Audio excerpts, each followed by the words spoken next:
What's going on, you guys? Let's talk about My Hero Academia Season 3, Episode 11.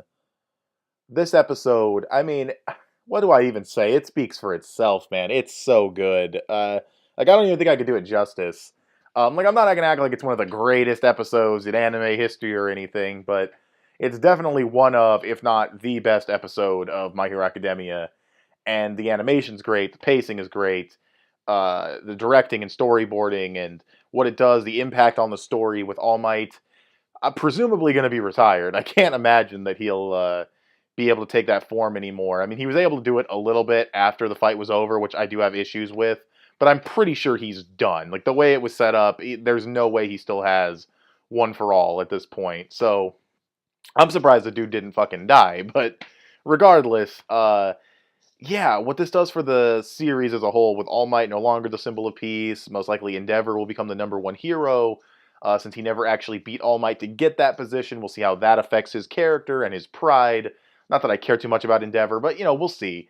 Endeavor's not a character that gets too much focus, but considering the way things were in this episode with him talking about how he can never beat All Might, I feel like you kind of have to address that. Obviously, there has to be a new not symbol of peace, a new #1 hero. But yeah, moving things on to the next generation was really, really cool. Um, Again, the fight itself is awesome. All for One is imprisoned, so he'll probably escape at some point. I'd love to see a My Hero Academia prison because I have no idea how you hold a guy that powerful. That's actually a roadblock I've been trying to consider in my own manga series as I'm writing it. Is if I was to want to keep certain villains alive and have them imprisoned, like how would I do it? Like how would I go about doing that? Is there something you could use that's like a is there some kind of collar or something you can put on a villain that suppresses their quirk? Have they said that's a thing? Have they said they have like quirk suppression technology? I forget if they've said that. Maybe they have. And I know Eraserhead has that power, but I'm like a more permanent version of it that's like in a collar or some kind of something you do to them to make them not have their abilities. I don't know if they've mentioned that. Maybe they have. Yeah, I don't know how you hold a guy like him in prison unless you can suppress all his quirks.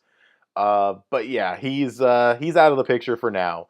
And I'm trying to think because I know All Might said you're gonna have to fight this guy eventually, or you may have to fight him eventually. But I feel like they were setting up a thing where like Shigaraki is like the Deku to One for All, like his protege, like his apprentice that he's training to be the next him. And then you have Deku, obviously, who is the protege of All Might and training to be like the next All Might kind of thing. He's not All Might, he's his own superhero, but still, Um, so yeah, I don't know. I'm kind of curious if it's just going to be like a battle of the disciples, like a battle of the apprentices, or if Deku will eventually actually have to fight One for All. We'll have to wait and see. But I feel like there's more history between All for One and All Might. I feel like there's more history there with Shimura and killing Shimura and then taking her grandson and turning him evil. And you just see how that affects All Might is just again, the emotion here is great. Definitely want to know more backstory about that, like who was Shimura's son or daughter, who had Shigaraki and how all that works. Does she even know she had a grandson? I don't know when she died. We see her when All Might's really young, so I'm not sure when exactly she died or how old All for One is because he seems to be pretty old. So yeah, very curious about all of that. But yeah, that's backstory stuff I'm curious about the details for. Backstory stuff I think we should have gotten details for is how did All for One do it? Exploring more of the relationship between Shimura and what's his name, Toshinori, All Might. Seeing that a little bit more because obviously he had admiration for her. Also, the fact that it's a her surprises me. I don't know. In all the visuals we've ever seen, I thought it'd be a guy for some reason. Just like I don't know, it just seemed even in the shot in the opening when it like pans around and you see her pass it to All Might and like the camera zooms around. I was like, yeah, that probably looks like a guy, but I don't know. She looks like a girl and not a masculine girl. She looks good. She looks pretty damn good if I do say so myself. A really badass design too. Such a great design. Also, speaking of great designs, Gran Torino back in the day, so classic with the whited out eyes, very Batman and Robin looking. He looked really nice, very old school. I liked that. So what else? But yeah, I feel like more of that backstory, more of him meeting Shimura, showing what he's got and why he wants One for All, or why he wants to be a hero despite not having a quirk. Really hammering in how similar him and Deku are, and showing her die, and just if you had given that really powerful, just emotional punch flashback, and then we had the United States of Smash and all that badass shit. This probably could have been like a perfect episode, but I feel like they did a little too much telling and not enough showing with the backstory. And I know, flashbacks, ew, gross, but I think if there had been a bit more given to that, it could have been that much stronger.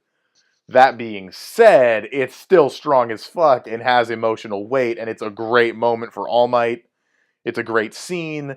Probably the best he's ever been. Yeah, it's definitely the best he's ever been in terms of badassery and this like emotional weight and everything. Like it's such a great episode. It really is. I don't know if it's a masterpiece episode or anything like that, but it is a great fucking episode. The United States of Smash is such a well executed scene because it's not just a big punch. I mean, we just got that with Deku. Like, we literally just got, like, the 1,000,000% Delaware Detroit Smash, or whatever the fuck he called it, when he fought Muscular. And that was cool. Like, it was a really cool scene. I love that scene. But obviously, this being a very similar thing, pushing through the pain, putting all your energy into one fist, landing a huge punch, very similar to what Deku did.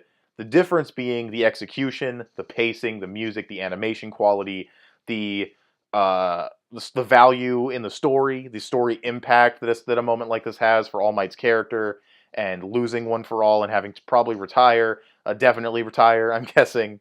Yeah, there's a lot more to this. It really does show how two very similar scenes can be so different depending on the context of what's being done and the execution of it. And again, I loved the scene with Deku and Muscular. It was a great scene, but this was definitely way outshines it, and for all the reasons I said.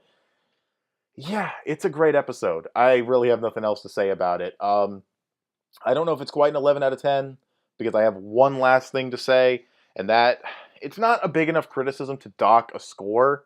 I feel like more so not having the strong flashback and getting enough of the emotional value there. I think that part is what stops it from being an 11 out of 10. But another thing that if I was to nitpick, I kind of don't like that he was able to buff himself up like his entire body after the fight. Like, I know it's just for the sake of looking good to the people and looking like the symbol of peace that they know him to be, but I feel like the theme should be it doesn't matter what you look like, it's what you do that defines you. So I don't think him looking buff like that, it's not a theme I would have chosen. I would have gone with it doesn't matter what you look like, you're still All Might, you're still the symbol of peace. But with that said, I also don't know if it makes any sense, because he throws this massive, United States of Smash, super bad, I love it. Chris Sabat absolutely knocked it out of the park, so good. And I saw the Japanese version too, and it was fantastic as well. Lots of power behind the voice acting. It was really good. But yeah, he does that, and he's like, goodbye One for All, and the flame goes out, and he lands this huge punch. And prior to this, he was stuck in his skinny form. All he could do was muster up enough strength for one of his arms at a time. Yet, after throwing this big punch, and after pushing himself to his absolute limit, then he's able to buff his whole body up again. Like, even if he's just standing still, even if it's just for a few seconds, just to look good in front of the people, I still think that's kind of like, why couldn't you muster that up at the last second in your fight? You know what I mean? Like, and maybe, I don't know. Like, I know it's nitpicking, but it just seems kind of like, if this is the last time he's going to use it with this big punch, goodbye One for All, the flame goes out, uh, lands this massive punch. I'm sorry, I had to think for a second. And this huge explosion, and it's emotional, and all of that.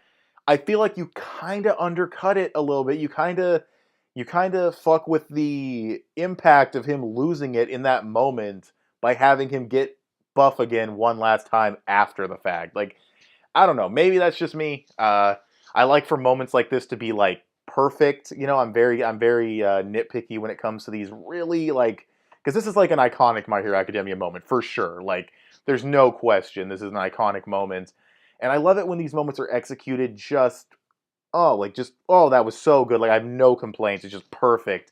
I feel like him getting buff like that at the end makes it not perfect, And again, that's obviously, I'm saying, oh, it's not perfect. I'm not trying to shit on it because it isn't perfect. It's still a great scene.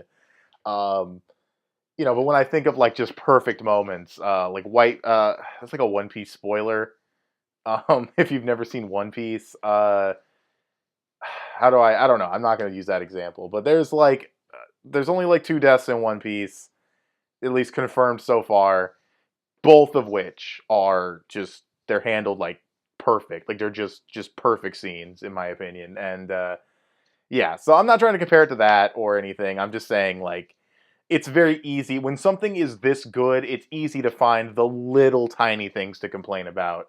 With if that makes any sense. So yeah.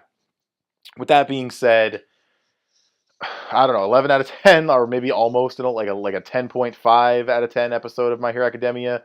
Really, really loved it. If you haven't seen it, you've just been completely spoiled, so I'm sorry, but go watch it. Watch it again if you've already seen it. It's that good. I find that watching episodes on repeat viewing, I tend to appreciate them a bit more. So if you already loved it, maybe you'll love it more. Maybe I'll love it more. I haven't seen it a second time yet. But with that said, what did you guys think of this episode of My Hero Academia? Go ahead and tell me in the comment section below. Give this video a thumbs up. Share it on social media. Both those would help me out a lot.